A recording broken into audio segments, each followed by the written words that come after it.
This video will investigate the topic for the 2011 GCSE Media Studies exam, the action-adventure genre of films. We'll establish a definition for the action-adventure genre and then identify its subgenres. This basically means the different types of action-adventure films you'll be expected to know about. We'll also look at some examples from each subgenre and examine the codes of these films. Codes are the ingredients and special features they might share in common. So what about a definition for action-adventure? It's a mixture of two well-known genres.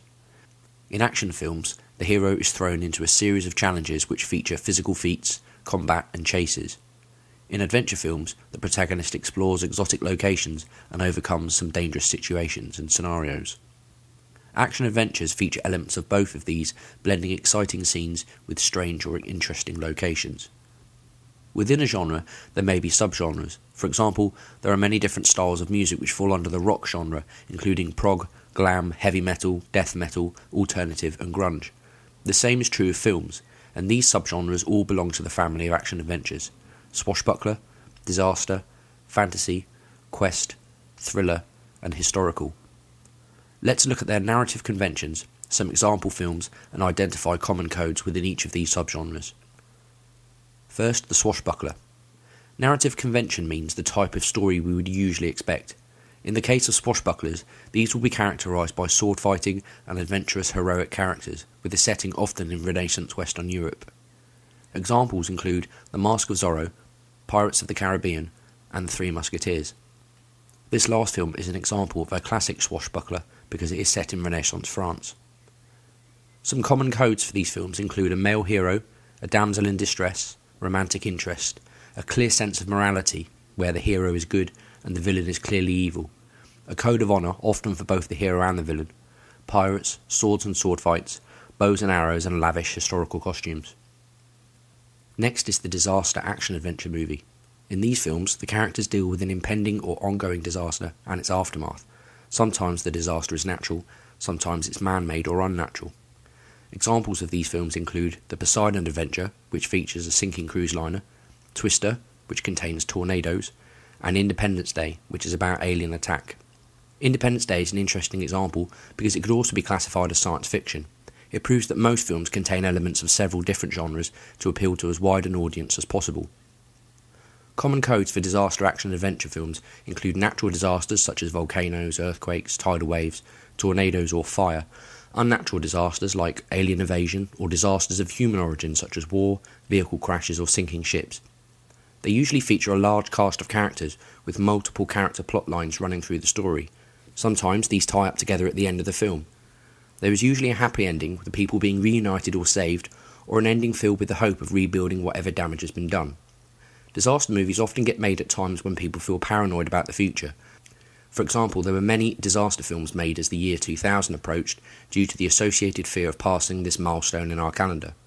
The same will probably be true of the year 2012 due to the paranoia about the Incan changing calendar. The fantasy subgenre of action-adventure usually features a heroic story set in an invented world which is a more fanciful version of our own world, or it could be set in a legendary mythic past, like Troy or Clash of the Titans. Fantasy films can also include a wide range of other genres, such as the films Star Wars, Superman and Avatar, which you probably think of as sci-fi, superhero and sci-fi again respectively. Nevertheless, their narrative structure makes them action-adventures, and it is often their setting which places them in this fantasy subgenre. The common codes for these films are wide and varied and may include aliens, spaceships, wizards, witches, castles, ghosts, superheroes, supervillains and superpowers, but will nearly always feature imaginary places, fanciful plots, good versus evil and some sort of happy ending. Quest action adventures often feature the protagonist going on an epic search for an object of value or someone of personal importance, perhaps a lost family member or friend. In Raiders of the Lost Ark, Indiana Jones searches for the mythical Ark of the Covenant. National Treasure features a hunt for the legendary treasure of the Freemason Society, and Romancing the Stone, the object of desire is a huge jewel. Common codes include a male hero who is usually multi-skilled, a romantic interest and sidekick, exotic locations, travel to these places, a villain with the same quest, danger, guns and chases. The grand finale often comes with some sort of moral, with the hero learning something profound about themselves. For example, in the case of Raiders of the Lost Ark, Indiana Jones becomes more of a believer in God due to the journey he has been on and him witnessing what happens when the Ark of the Covenant is finally opened by the Nazis. The thriller subgenre of action-adventure films consists of an exciting, suspenseful and tense plot in which the hero usually overcomes a series of obstacles set by the villain. Examples include The Fugitive, Cliffhanger and Die Hard. Common codes for thrillers are a male hero, villain or a criminal with a master plan, fight and chase scenes, weapons, gunfights, information kept from the audience which often provides plot twists, mystery, the police, and a hero versus villain finale which usually ends with the villain being brought to justice or killed in a spectacular way by the hero.